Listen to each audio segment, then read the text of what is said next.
สบายดีพี่น้องๆเอฟซีเนาะภายในหรือต่างประเทศตอนเช้าวันใหม่เนาะหลาทั้งพ่อบ้านพาเลาะเนาะเราจะได้ไปเด้รับจ้างไปรับจ้างดำนาเนาะดำนาลูกก้าเป็นยังไงเนาะไปหลายบ้านหลายที่หลายแล้วก็ผมมีเงินนี่ละใส่น้ำมันรถเนาะผมมีเงินเติมบัตรไปเห็นกิฟต์ตามทุกคนเลยไปหลายมื้อหลายเวลาก็เบิดเงินกันเลยแล้วมื้อนี้เราจะออกไปทำนารับจ้างเนาะมีผู้ใดจ้างแล้วก็เฮ็ดเออไปเบิ่งน้ำกันเด้อท่านผู้ชมเด้อว่าจะได้เงินได้คำเพิ่นบ่จังไดสิเฮ็ดรถบ่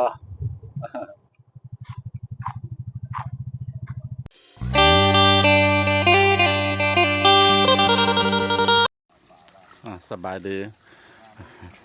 ท่านผู้ชมทั้งหลายเนาะภายในหรือต่างประเทศได้มาฮอดมาถึงทงให้ทงนาเป็นที่เงียบห้อยแล้วเด้อทั้งพ่อบ้านพ่อเลาะแล้วก็จะได้มาดำนารับจ้างเพิ่นเนาะคันพ่อดำก็ดำพ่อลุกพ่อถอนก้าก็ถอนก้าเพราะว่าไปหลายบ้านหลายที่หลายแล้วก็บ่มีเงินเติมบัตรเนาะบ่มีเงินใช้น้ำมันรถไปหาท่ายทำแต่ละบ้านมารับจ้างก่อนมานะตามภาพวันพาเลาะไปเลยเด้อเพิ่นสิได้ค่าแห้งเขาบอกเขาสิจ่ายให้บ่ได้นั่นใดนะจักว่าลืมแล้วท่านผู้ชมเลยโดนแล้วบ่ได้ดำให้ดำนาก็เลยจะเข้า40 ปลายปี50ละตะกี้ก็ดำมาแล้วทั้งดำทั้งไทยทั้งยังเฮ็ดเป็นหมดแต่ป้าโดนแล้วแล้วมื้อนี้เราก็ขึ้นว่าสิมาถามบ่อนเพิ่นดำให้ดำนาแถวๆนี้ละบ้านเล่าหัวหน้าเนาะบ้าน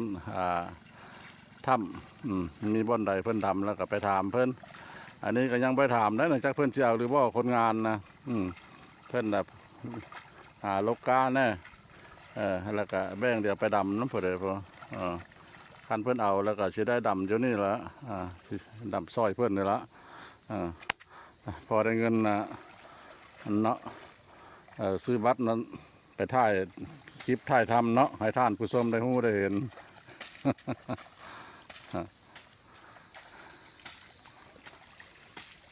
สิละให้นาเพิ่นก็ได้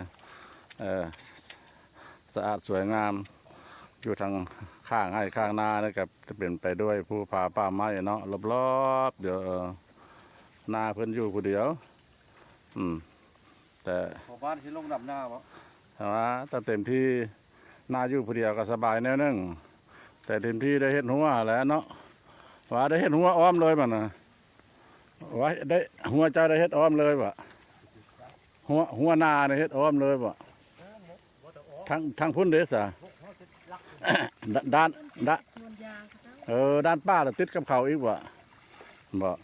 ก็เดี๋ยวว่าสิเฮ็ดอ้อมมัดนี่เลยแล้วป้าตัวบดมันเฮ็ดเม็ดสีด้านนี่นะมันบ่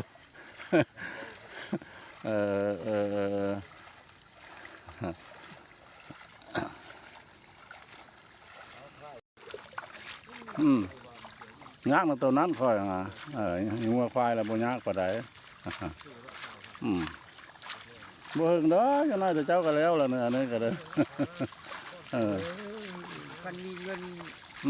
มันก็ไว้นั่นล่ะ200,000เพิ่นว่าเอามาแล้วมาก็ว่าสิถามมาแล้วคันมันจะเป็นเจ้าของแล้วสิถามแล้วสิเอาบ่เฮาเฮาสิดำพอได้เงินซื้ออันนี้ละพอได้เงินซื้อบัตรเต็มเงินไปหาถ่ายทำเฮ็ดกิฟต์เนี่ยดำเป็นอยู่ได้ไปดำหน้าอยู่ดำกับเพิ่นก็เอาบ่แล้วสวยแล้วไปดำหน้าอยู่บ้านนาไกลเคียดำนาแซงได้ซะโอ้เขาโหเจ๊งแหละเดี๋ยวกระทันแล้วเขาว่าเขาที่ขั้นช่วมให้กับบริขั้นเฮาดอกเขาก็เมาเคยดำอยู่จุดแล้วนาให้บางอย่างนึงมาทงนานั้นทุนบอกแค่บ้านถ้ำผมว่าเบาะหน้าใส่เบาะจุดไปนี่แล้วเข้าไปทั้งนั้นเขาดำบ่ แล้วรถก็ได้จอดรถแล้วก็ย่างไปทั้งหมดเลยย่างไปทั้งนั้นพวกเขาพุ่งเตะดูพระพุทธพระเข้าเลยแหละได้เลยว่ะเจ้าของหูก็นาเฮานะแป้ดีอย่างนั้นหน้าดำมันน่ะเจ้าหน้าทอนย้วนนะต้นหน้า เจ้าอันนั้นบ่เจ้าบ่ได้อันถามครอบครัวเจ้าบ่จะเปิง เวลาเลยแม่เล่นๆเจ้าเลียวไปเลยเห็นว่าคนลายกูมู่เลยนี่ คนไล่กูมู่ ว้าพวกกับมิยังก็บ่ได้ถามเดียวว่าไปบ่อนใด เอ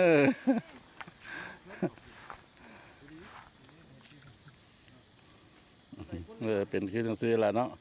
รถไถเพิ่นก็ได้มาเยี่ยมคง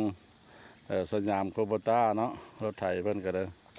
ไถแล้วก็คาดไว้หลายๆแล้วก็ดำพี่น้องคักได้คักแท้แล้วให้ฝนตกลิ้นเนาะฝนตกแบบมือวานมือหลัง2-3 มือหลัง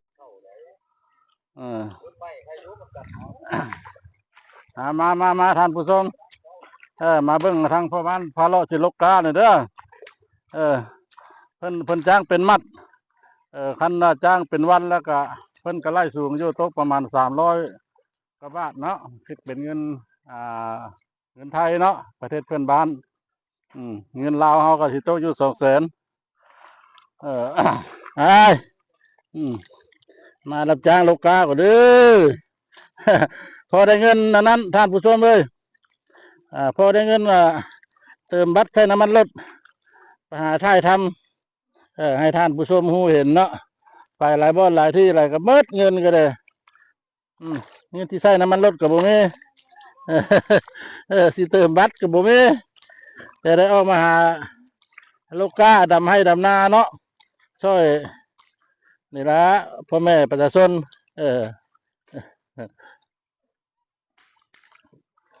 กาลุกสบายกานะ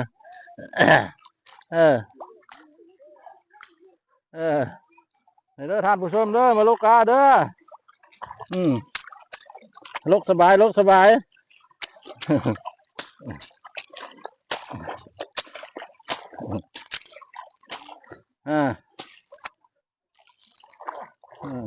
เอาขึ้นได้เป็นมู่เดียวนะนี่นะเป็นมู่เดียวได้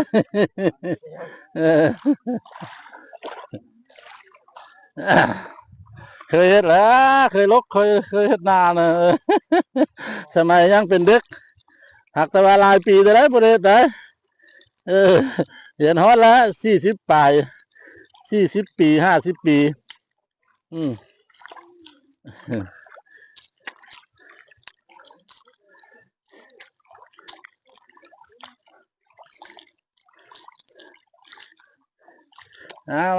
มาท่านผู้ชม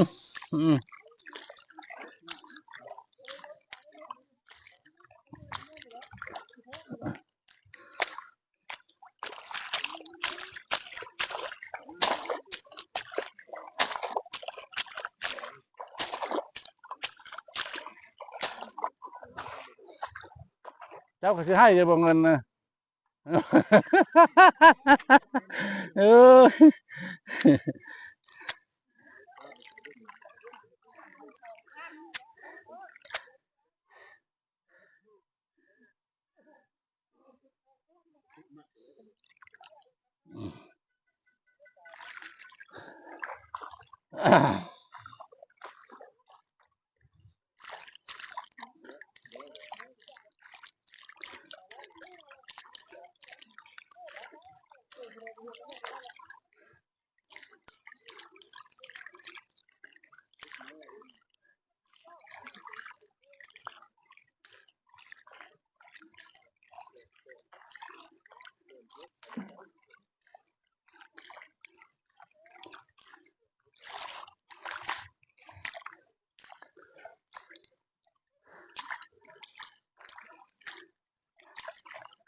แล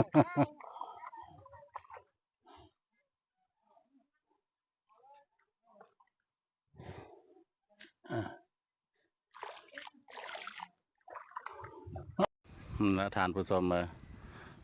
มันเป็นทงให้ทงนาเพิ่นนั่นก็กว้างขวางดีเนาะรอบๆคนก็มีแต่ภูผาป่าไม้ลำบัวท่านมีไผ่ดำเนาะมันซ่าน้ำกา